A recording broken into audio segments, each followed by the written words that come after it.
What to do, YouTube? I'm back at it like a YouTube addict. Yeah. So, got, my bad, y'all. I got a couple things I want to get to, but let's get these shout outs out the way.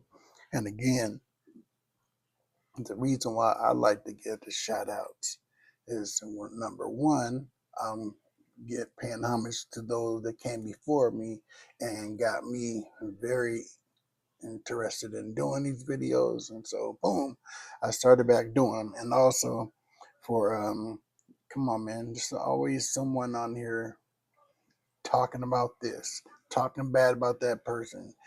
We got to get to the point where we're okay with showing love to this person, showing love to that person, because it's just really corny and chaotic when folks are just doing a whole bunch of, yeah, I almost said something, but it would have offended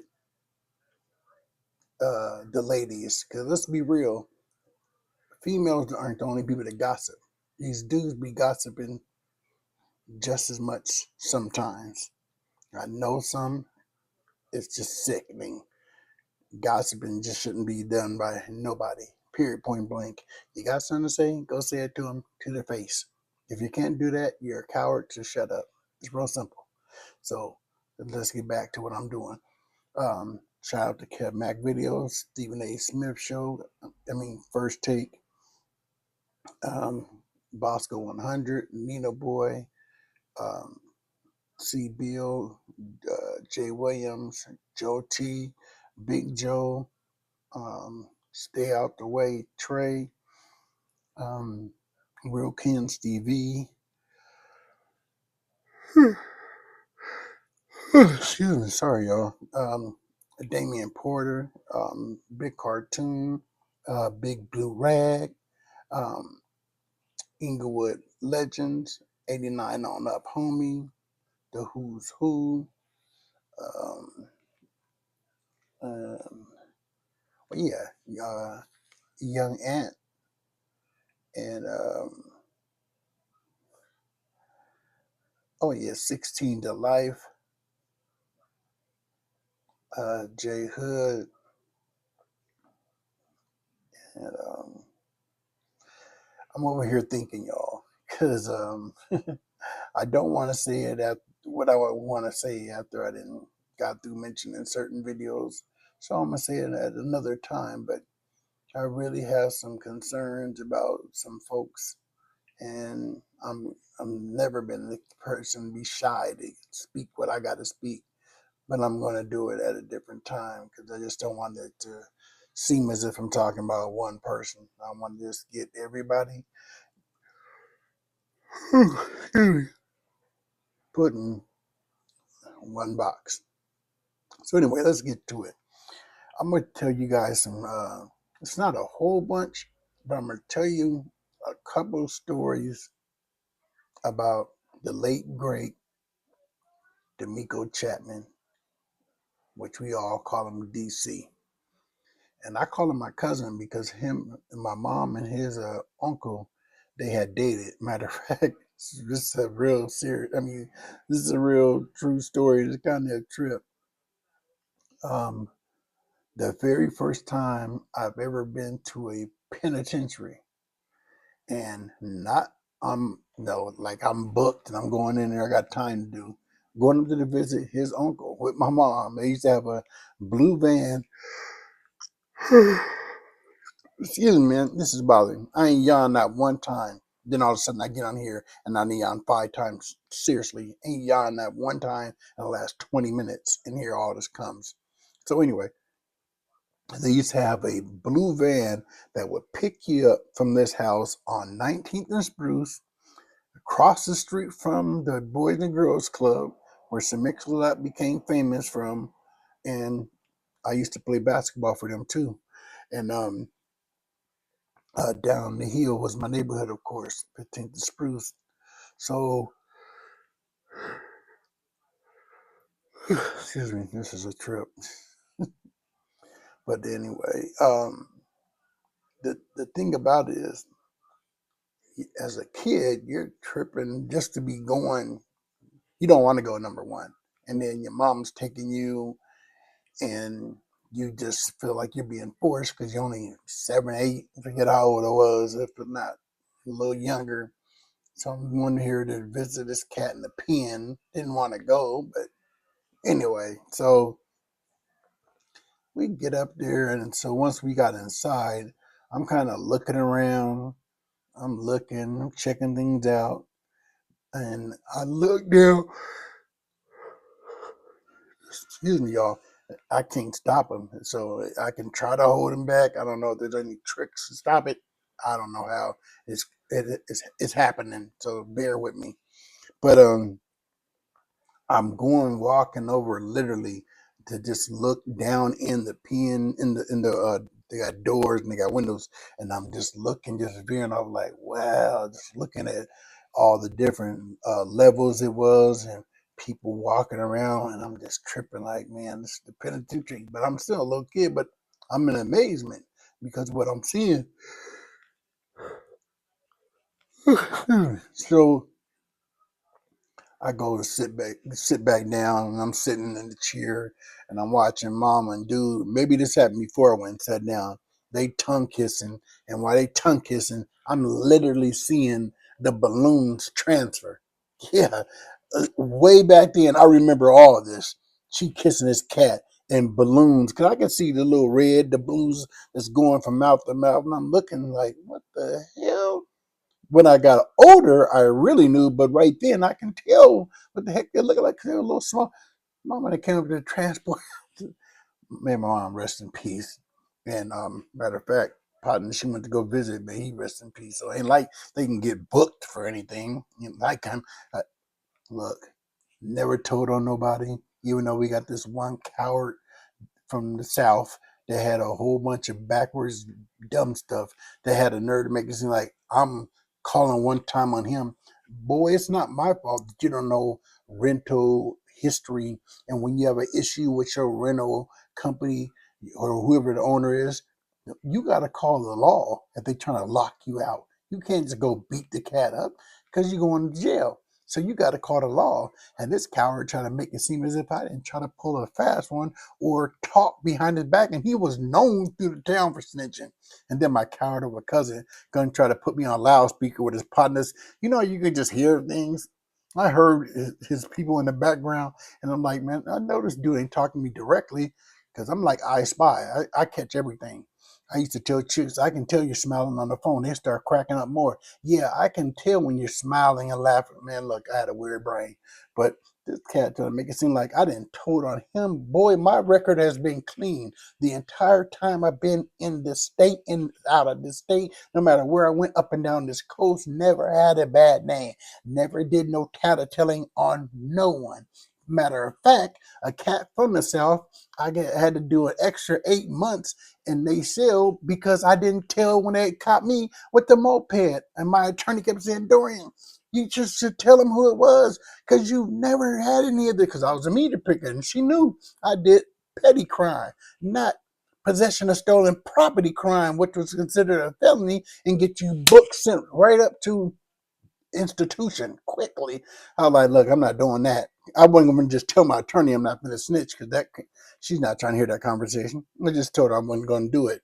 But shout out to my boy Biz. Wouldn't tell on him. That's my guy.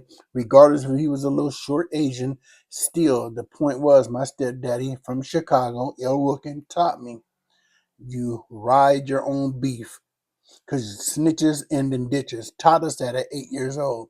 So I knew not to tell. So I just went ahead and did the time. So it just bothered me so that certain cats were accepting that, listening to a known snitch against somebody's name had been flawless in these streets. As much as I didn't done for the town and how I didn't put it down and had guys up under me put it down because they were following my lead. Yeah, trust and believe that. I didn't put plenty of people in MOA and they came following behind me. You ask my enemies. They remember how it went down. Cats were behind me. It just is what it is. So it just really, that right there, just bothered me. But back to the point at hand. So mom and them, kissing, they doing their thing, and uh, I can see the balloons and all that. So I'm just sitting there and I'm just, oh man, mama, my stomach is not feeling right. And she kept saying that, but she caught in her relationship and visiting dude, ain't got much time. And I'm still talking, my stomach hurting. Then all of a sudden, ah, I threw up all over the boy's shoes. He ain't a boy, but I threw up all over partner's shoes. It was throw up all over the place. Look, made my mark in Monroe State Penitentiary. And the cold part about it, never ever went and got locked up there. Went to go pick up my homeboy Big Mo when he had got out, but he had jumped on the bus. I never forget, that cat went bad. I don't want to say his name, but we drove up there in his coupe and went to go get Mo, and Mo was already on the bus going back home. Nobody had gave him the word that we was coming to pick him up because we was happy he get fresh out. But other than that, never been to any pen up here. Even with that being said, not that a cat was behind closed doors talking, it's just that wasn't me. Matter of fact, you can even talk and get records, certain police that are from Seattle that will tell you each precinct. This dude here hated us. I used to really have a disdain and a dislike for them cats in a mad, retarded way. I used to cuss them out like there was no tomorrow. We're talking at 15 and 16. I had a reckless mouth. Never, ever liked the police. Maybe when I was a little kid, when mama was having her issues, I could have quote unquote liked them because I was from afar, and that was because of a need thing. I was a kid. But as far as being a teenager and knowing what's going on and seeing how they do us in these streets, never could stand them cats. And I had several of them that I didn't went up. That's another story. But I'm gonna tell you all some stories about how I didn't went up there and punked the police. Literally, boy, come outside. No, he was outside. My bad. Come around the corner, and I'm a beat choke. Yeah, that's how stupid I was. Because he wasn't in gear, so he could have said I had threatened him, but he ain't the police right now. He's a civilian. Boy, I know I didn't. I can say I didn't. You ain't the police. Right now, you're a civilian. It's your word against mine. You're not a law official right now. That was the way my mind was thinking, but that's just how much I did not like the police. And I used to always get sweated by these two bikers. One of them turned out to be real good, and the other one turned out to be a fire department. I don't know if he's a chief or what have it, but they used to be the bikers, and they was cold. And got a couple of my partners. I did a video. I told y'all about my homeboy Suge, rest in peace. One of them bikers was the one that snatched him up. They was ruthless. Oh, they was ruthless. But they could never catch me. I was so slick with it. I have the soup right in my hand, but I used to have so many different packages that I would carry my stuff in. I'd throw it on the ground and you wouldn't know it because it'd be wrapped up in a bubblegum wrapper. And you wouldn't know. I was just so slick. That's one of the biggest reasons why I didn't go to the pen, because I was so slick with it and I wasn't greedy for no money. A bunch of my partners was greedy for that money. They would sit out there first of the month and just keep selling.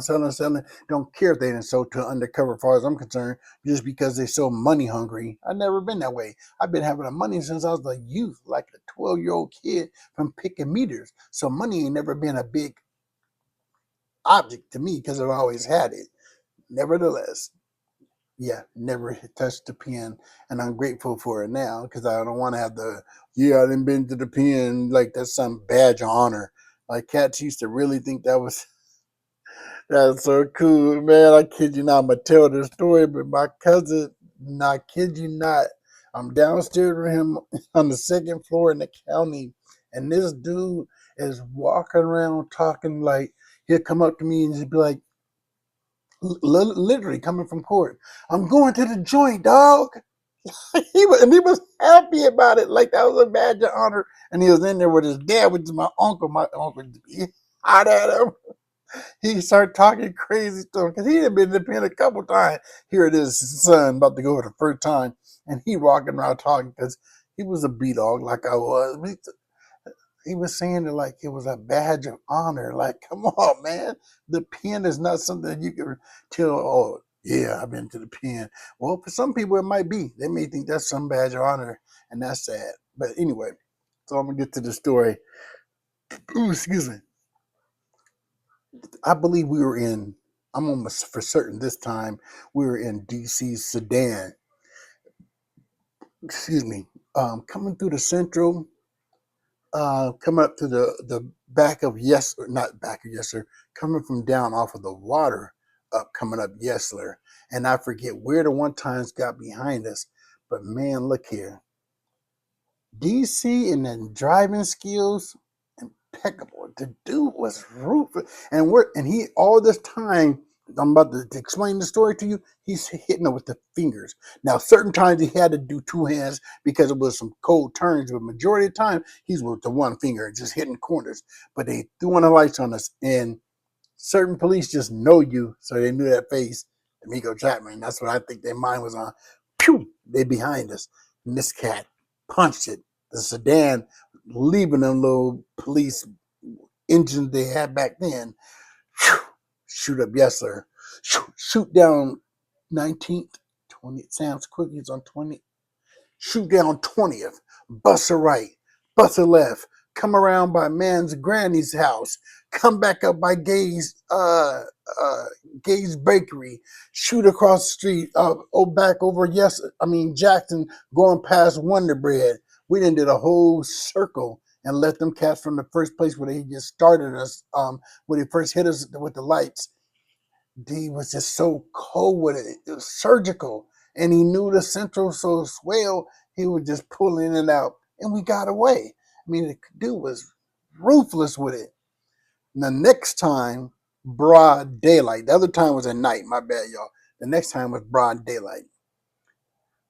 We're coming from, again, yes, and for those that are out of town, Seattle is not that big. At least I'll say the central area, because people tend to forget. There's a northeast Seattle, south end Seattle, the central area of Seattle. There's a west Seattle. So Seattle is a little bit bigger than even us Seattle likes to give it credit for. But all in all, it's really not that big. But we're coming. No, we're on Yesler, but my bad, because I was about to tell you where we ended up at.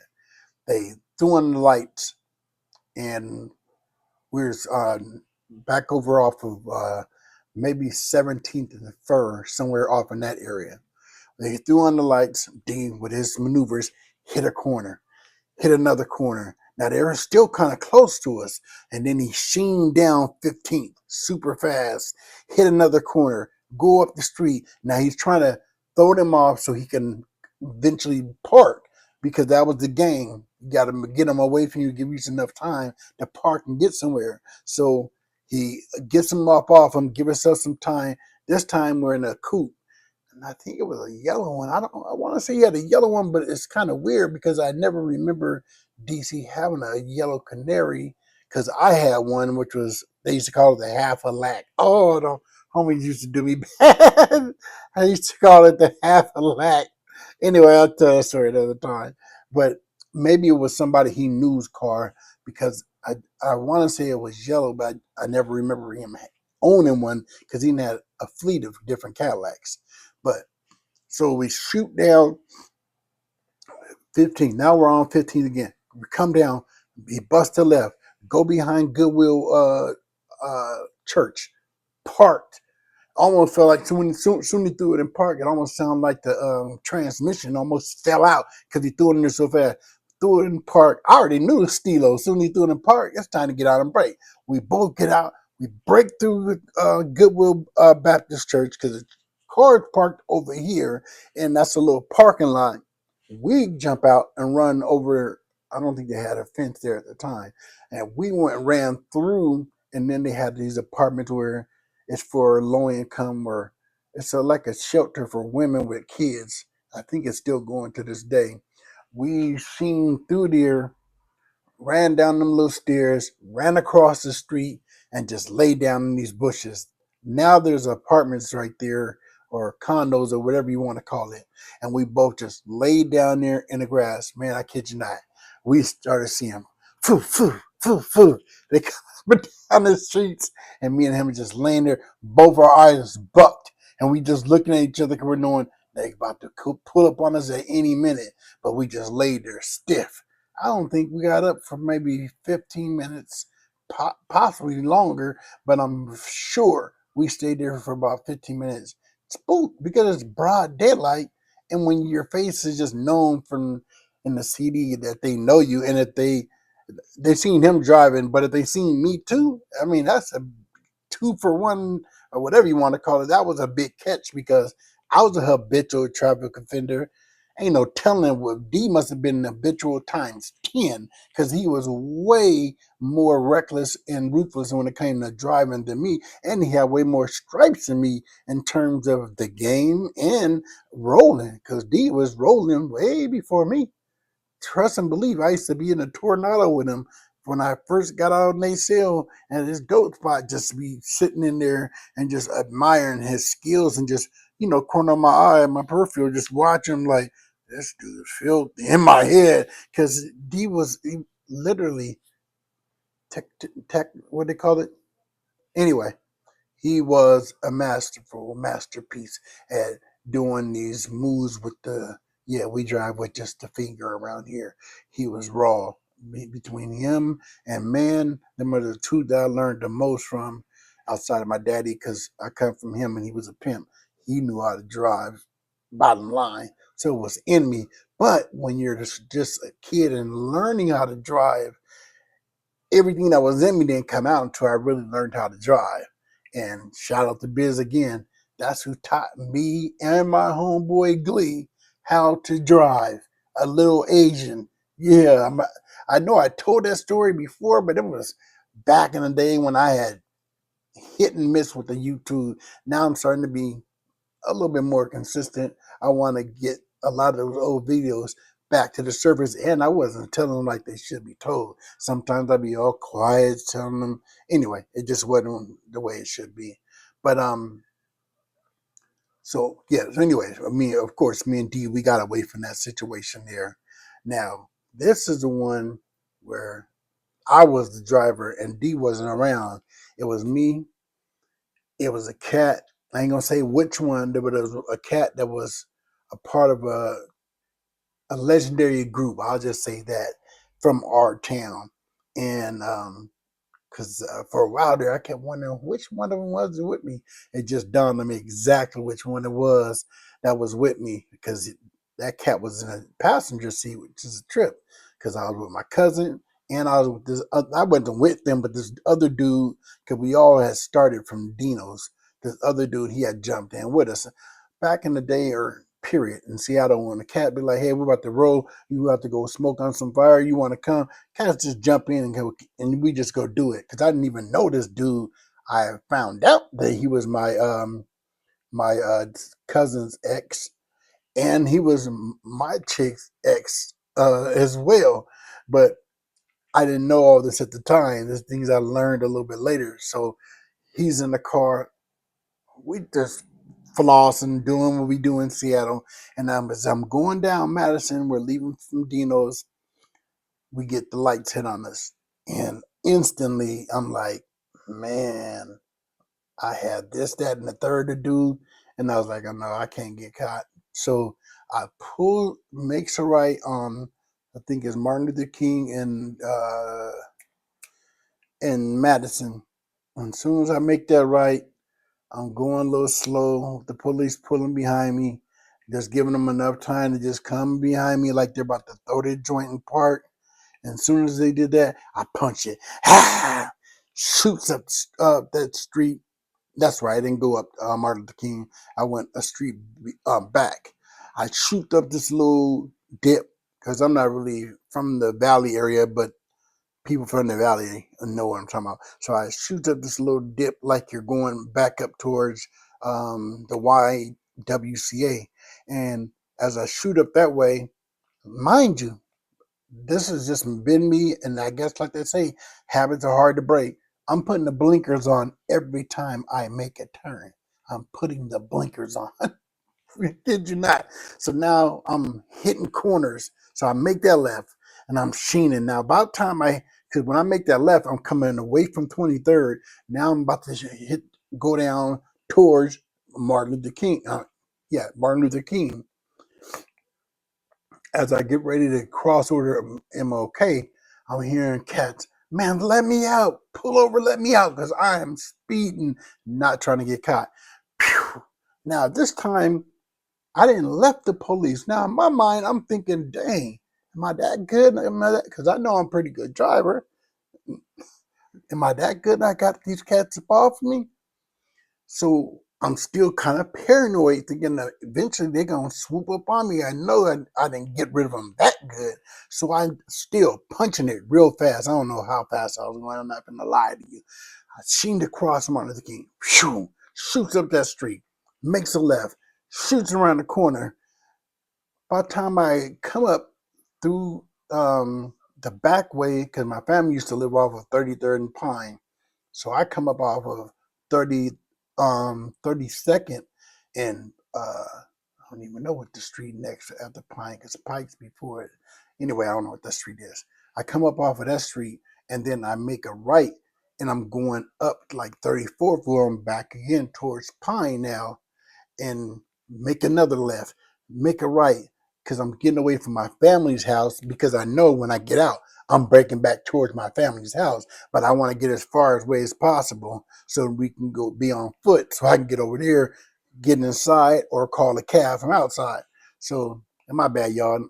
I should have told the story before telling the story, because I can't stand when cats on YouTube that's been doing this for a long time do that. Man, don't surprise me. Don't tell me a part of the story before you get to the story.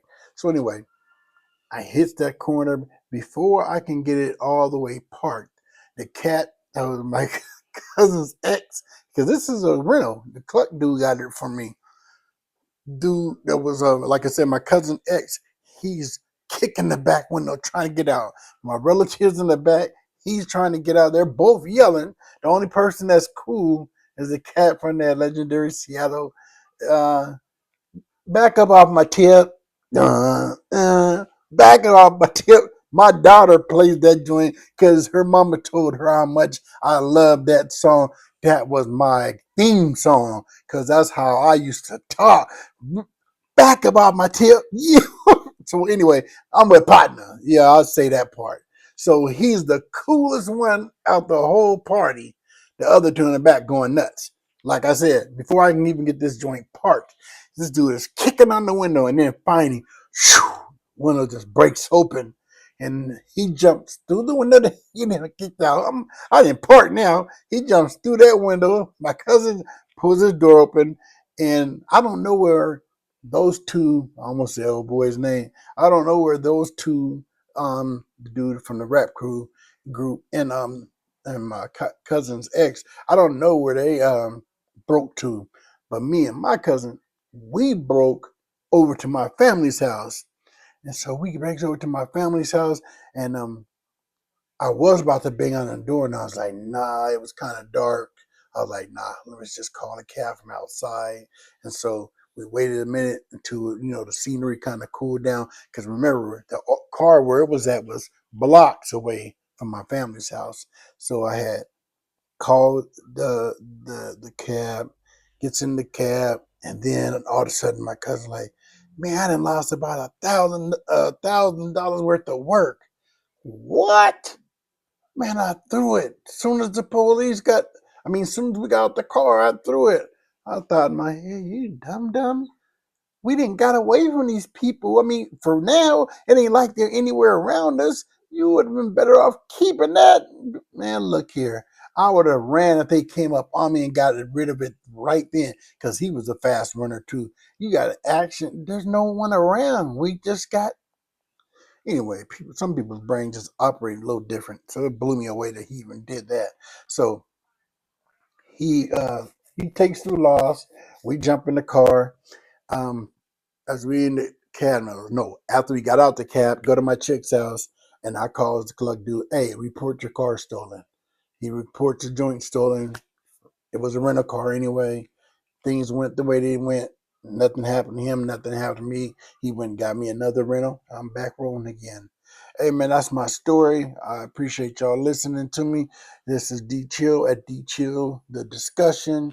And like I said, no need for cussing, fussing, or bussing. Let's just sit down and have a simple discussion.